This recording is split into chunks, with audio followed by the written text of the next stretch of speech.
últimos tiempos aparecen análisis políticos en el mundo que hablan de esta desaparición de la verdad y la dificultad de tener un debate público cuando te escamotean la verdad, cuando lo que prima es no solo la mentira, no solo las noticias falsas, sino cierto grado de delirio en las definiciones que son irrebatibles, porque el delirio no se rebate.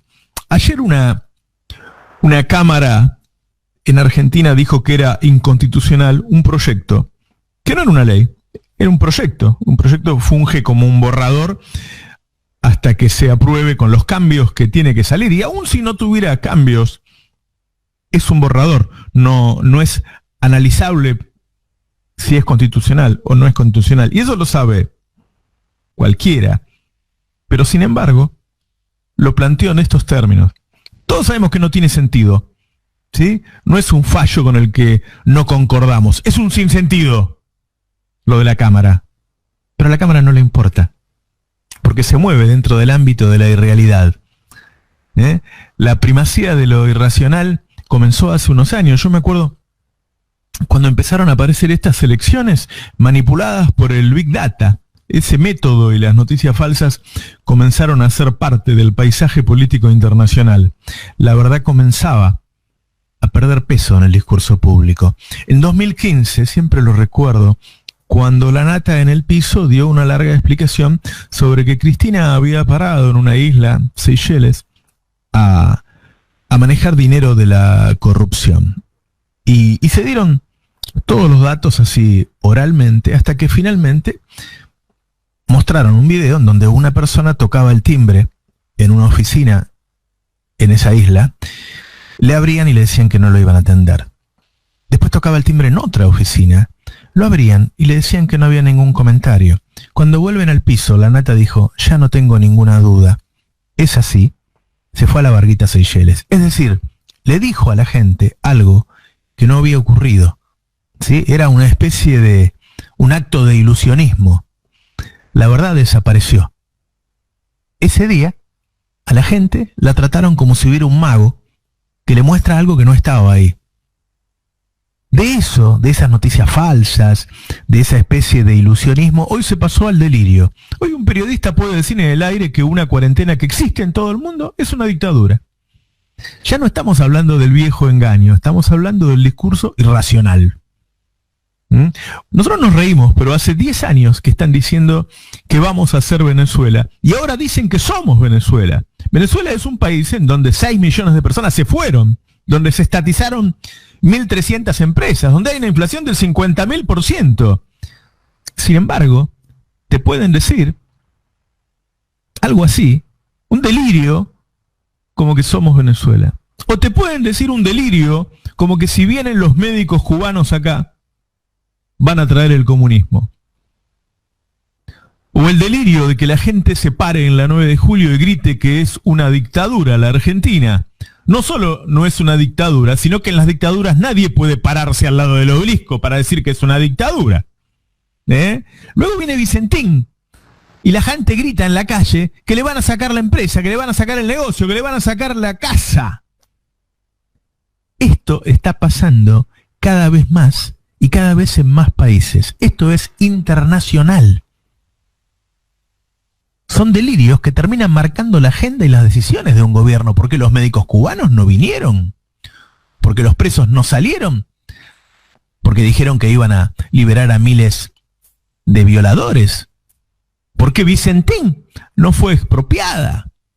Es decir, es un delirio que marca agenda, por lo tanto hay que hablar de él.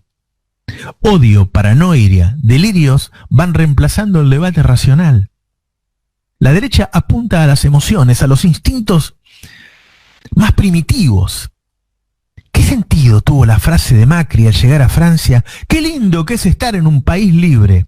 Ustedes saben que la Unión Europea, desde los atentados que vinieron después del 11 de septiembre, como el de Atocha o el de Londres, se han restringido las libertades a un mínimo. Que Argentina es un país con muchísima más libertad que Francia es una democracia vigilada. Si hasta hace poco decíamos que nos ganaban la batalla por el sentido común. Ahora, ¿qué batalla es? Si lo que dicen no tiene sentido, ¿cómo dispuntás un sentido si lo que dicen no tiene sentido? ¿Qué quedan de la democracia si no hay la más mínima posibilidad de hacer un debate?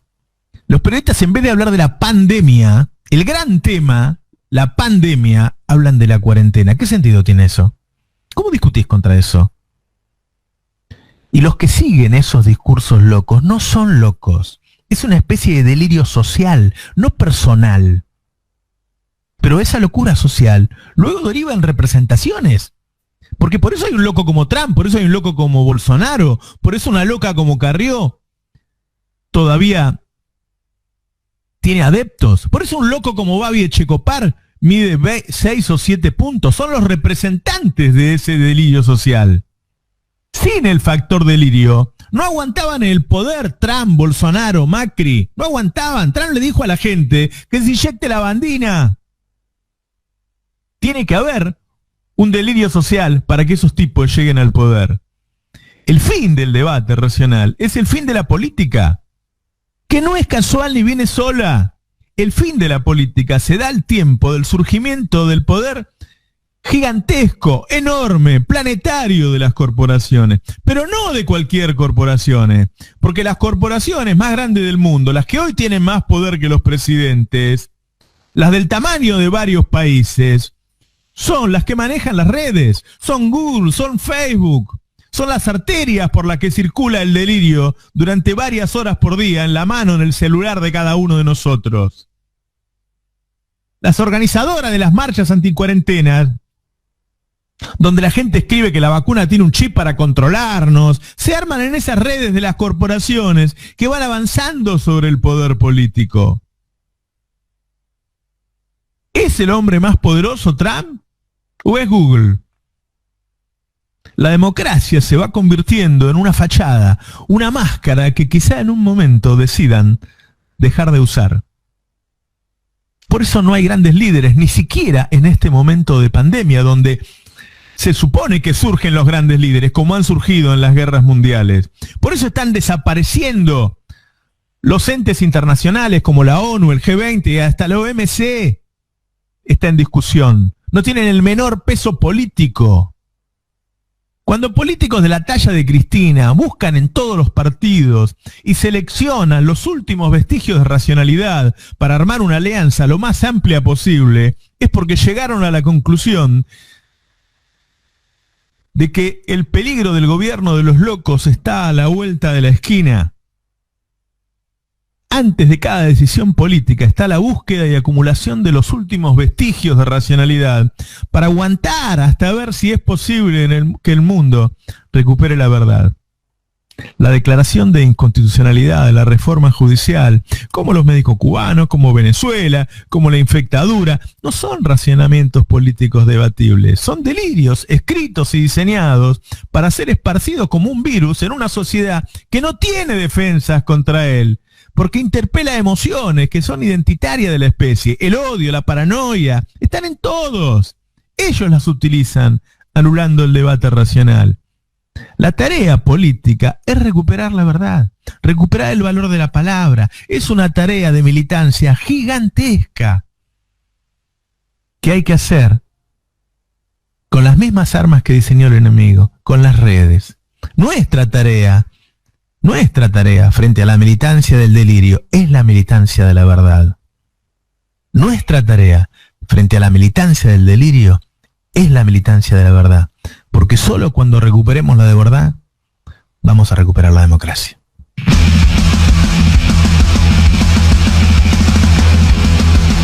No, están saliendo buenas noticias de la industria. Por ejemplo, no sé, la producción de autos del mes pasado es igual que la producción de autos de hace un año. La industria, el total de la industria en junio tuvo una caída del 6% con respecto a junio del año pasado. Es decir, son caídas que Macri sin pandemia las tenía igual, por ejemplo, ¿no? O sea, cuando vos ves los 3 años de Macri destruía 5 o 6% de industria todos los años. Bueno, la industria que había caído un 33% en abril, ahora cayó un 6 con respecto a junio del año pasado. Es decir, de junio a mayo creció un 14, cuando comparás junio con junio del año pasado estás un 6% abajo. Es decir, esos números empiezan a acercarse a la normalidad. La normalidad que dejó Macri, un país con bajo nivel de producción. ¿Sí? Uh-huh. Pero bueno, te imaginas que son mucho más alentadores que caer un 30. Claro. Hay una, viste que el gobierno dice que no tiene plan, y la verdad que no es cierto, ¿no? Hay una idea de plantearlo en esos términos, pero hay unas cuantas decisiones que están tomadas. Digo, cuando vos ves que el esfuerzo que se pone en el tema de vivienda y obra pública, y que la mayor parte del dinero va ahí, y el tipo de cambio que mantienen, hay una serie de indicadores que te das cuenta que los tipos están buscando reactivar, pero no gastar dólares. Uh-huh. Es decir, no quieren que los argentinos volvamos a comprar autos y televisores. Quieren que hagamos una piecita en el fondo, o ¿entendés? Sí. O pavimentarte la calle o cosas por el estilo, porque la construcción genera empleo y no gastas dólares. Lo resumía Cecilia Todesca ayer, que decía que la idea del gobierno es aplicar los incentivos a aquellos sectores que generen mayor cantidad de empleos con menor demanda de importaciones. Esa es la ecuación. Generar más trabajo con menos demanda de importaciones. Sí. Ese es un proyecto que vos podés sostenerlo durante un tiempo hasta que consigas un entramado productivo que genere más dólares, que es lo que se está hablando con este grupo que ustedes hablaron hoy con Basterra y qué sé yo, ¿no? Es decir, bueno, cómo agregar valor al sector agropecuario para que entres más dólares en Argentina y no tengas que estar haciendo estas estratagemas en donde no solo le pones más guita a los sectores que no necesitan divisas, sino que casi te diría que desestimulás lo otro. Cuando ellos, viste que van a lanzar una hora 18 con 3 meses de gracia y qué sé yo. Sí. Y ahí mismo están revisando, porque se discute la idea de que la hora 18 no sirva para comprar cosas que necesiten muchos dólares, muchas partes importadas, uh-huh, para que no se vendan mucho esos productos.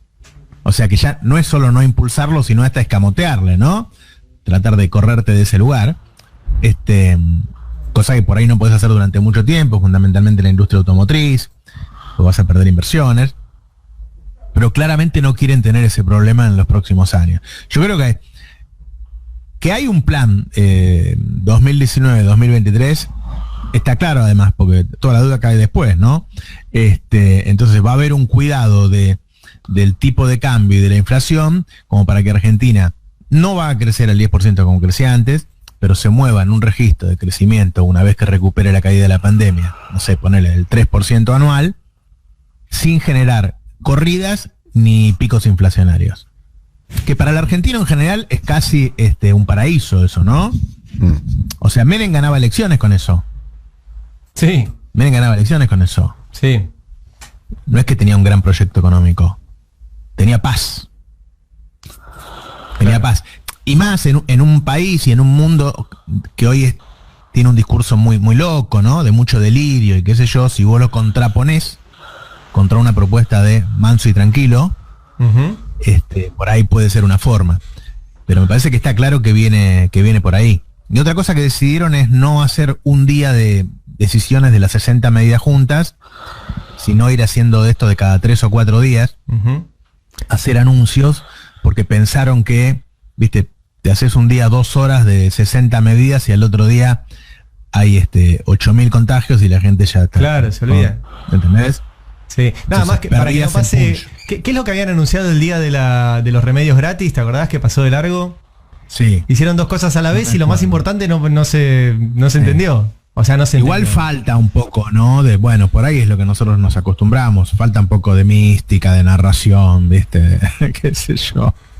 Un poco de balcón, de peronismo, para que las medidas tengan otro porte. Para mí, los de los medicamentos gratis me pareció increíble que pasara así. ¿Te acordás? No me acuerdo cuál fue la otra cosa que anunciaron al mismo momento y no le dieron la importancia de yo dije en esos días que Luana me dijo que qué bueno la forma en que lo decís, porque yo dije, es un nuevo derecho. Claro. Es un nuevo derecho. Claro. Y, o sea, estamos en un mundo donde se quitan derechos. Tenés que presentarlo con otro porte. Pero bueno, nada, se van a ir presentando de esa manera, ¿no? De a poco. Sí. Ahora en un rato vamos a hablar con Luana. Ah, buenísimo. Buenísimo. Claro, pues eso representó un aumento de la jubilación real del 25%. En promedio, así es. La jubilación real, o sea, de lo que te alcanza. 25% de la jubilación en medicamentos. Sí. Que eso sí, por ahí uno se acostumbró, pero digo, los medicamentos hoy siguen siendo gratis para los jubilados. Claro. Y que es de alguna manera el cumplimiento de la promesa que había hecho ese domingo a la noche charlando con vos, Roberto, de que iba a subirle un 20% las jubilaciones a todos los jubilados instantáneamente. Lo hizo por esa vía y no quizás por la vía remunerativa, que es otro problema más grande, pero en los hechos el efecto fue el mismo.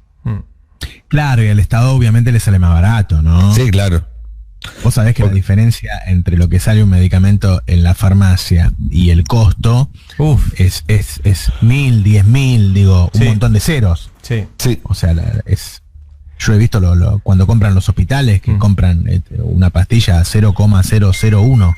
Claro. Y vos vas, la misma pastilla te cuesta 50 pesos, qué sé yo, ¿viste? Que va a ser una linda discusión, Roberto, cuando exista o remedio o vacuna para el coronavirus. ¿No? Porque claro. Es la primera vez en la historia que tenemos una pandemia a nivel mundial. En algún momento va a haber, seguramente aparezca una vacuna. Y la pregunta es si esa vacuna o ese remedio paliativo va a ser un bien de la humanidad o va a ser un negocio para el que lo pueda pagar.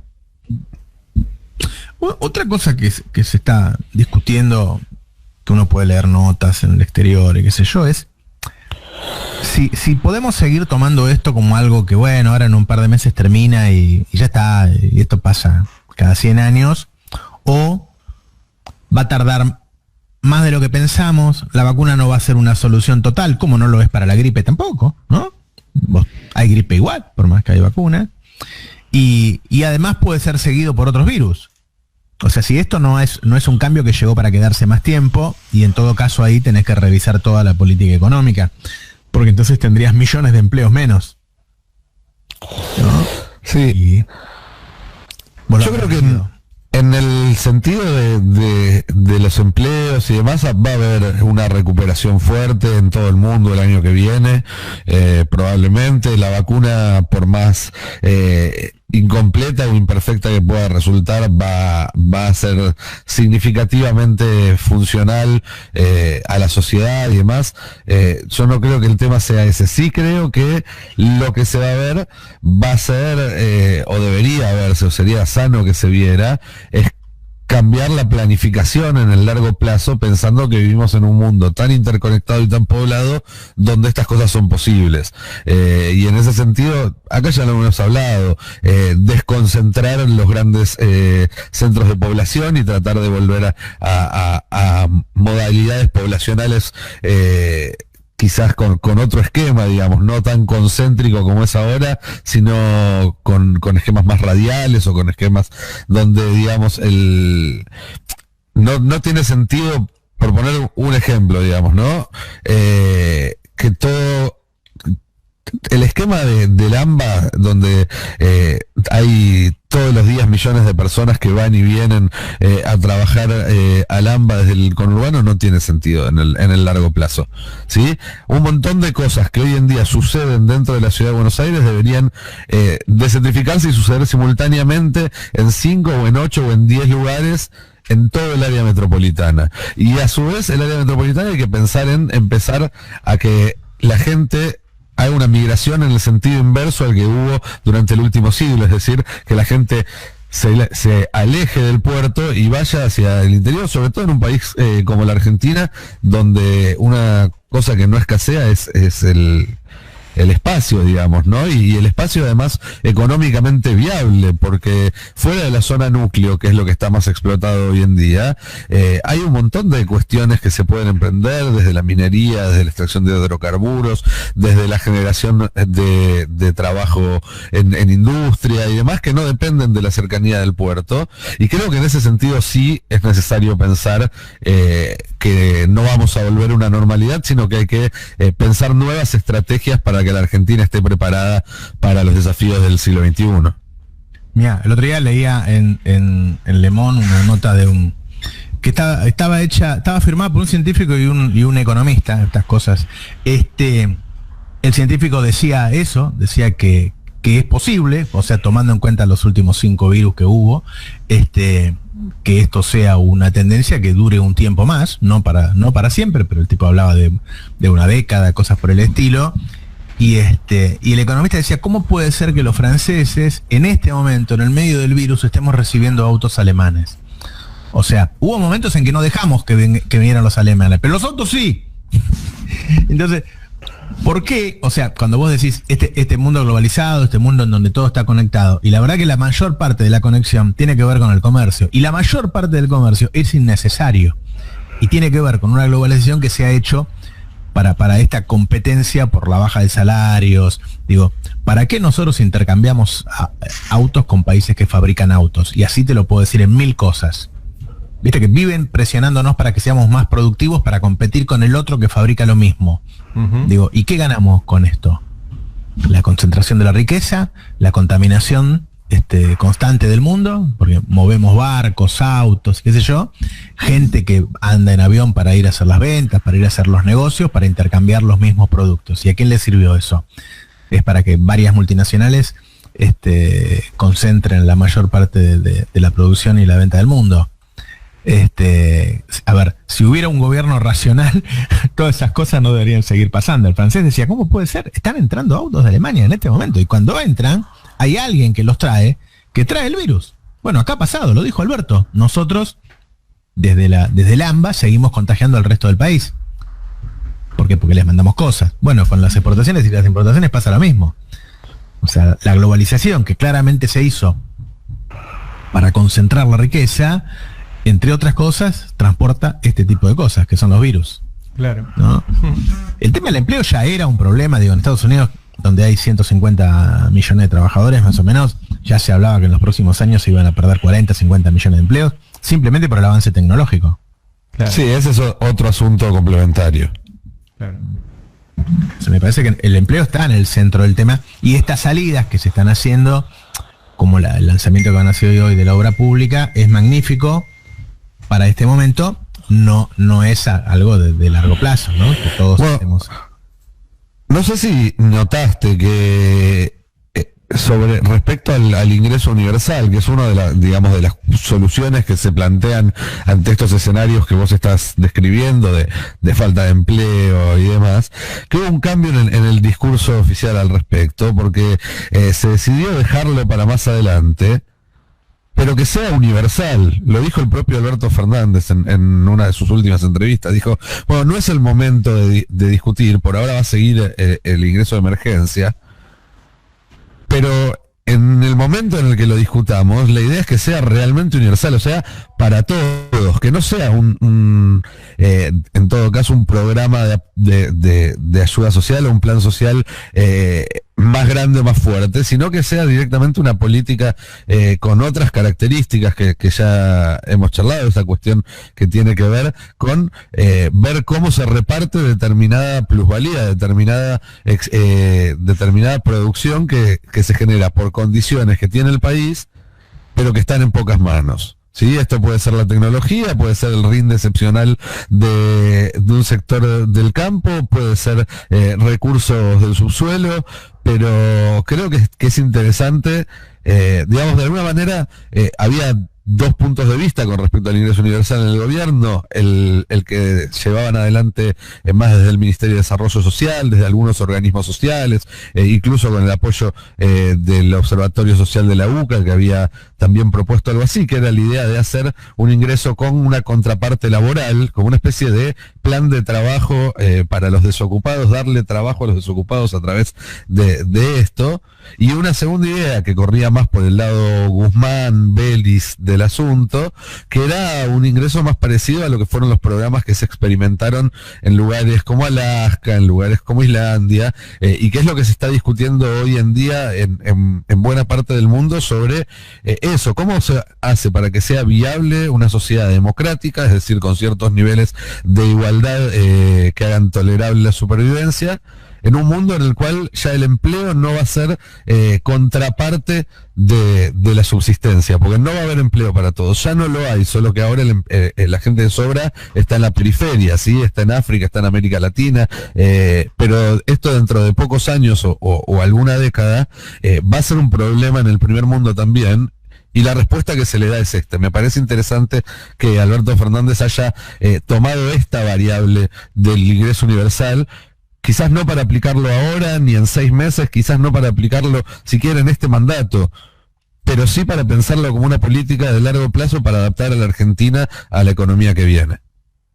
Bueno, pero si no lo va a hacer ni siquiera en su mandato, es un intelectual, no un presidente. No, bueno, puede prepararlo, son planes que pueden llevar varios años, empezar con algunos grupos para hacer una prueba. En Islandia, viste, a mí me gusta más, si hay menos empleo, dividirlo y que todos trabajemos menos horas, que haya una parte de la sociedad que no trabaja y darle un ingreso universal. Sí, también es otra posibilidad y de hecho son, no creo que sean excluyentes. No creo que sean excluyentes. Me parece que todos los años en que vamos avanzando, en que distribuimos con alguna forma de planes y al mismo tiempo que dejamos que se concentre la riqueza en pocas manos, hacemos que esos tipos un día no quieran pagar más, ¿viste? Para que vos pagues distintos tipos de asignaciones. Ni hablar, ese es otro punto que hay que ver, el tema de la concentración. Claro. Sí. La concentración en todas las áreas, ¿no?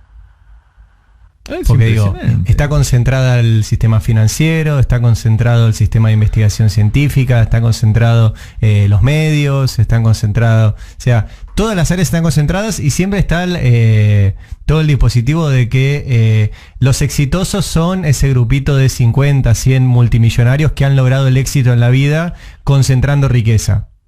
O sea, hay todo un dispositivo comunicacional que el éxito en la vida es si vos podés acumular cada vez más riqueza y que los exitosos son Jeff Bezos, Marcos Galperín, Pérez Compán, Mañeto, o sea, esos son los que han triunfado. Bueno, ahí hay una discusión para dar también, porque si no todo esto que estamos hablando es muy difícil con estos niveles de concentración. Bueno, ahí volvemos a lo que hablábamos ayer. El aumento del gasto estatal es un hecho en todo el mundo y en todos los países, salvo en las mentes afiebradas de algunos comentaristas de la realidad acá en la Argentina que siguen pidiendo austeridad. La gran discusión que se viene ahora es quién paga ese aumento del gasto estatal, a dónde recurre el Estado para recaudar más lo que va a necesitar gastar más. Apuntar a las grandes economías concentradas, a las grandes corporaciones, etcétera, etcétera.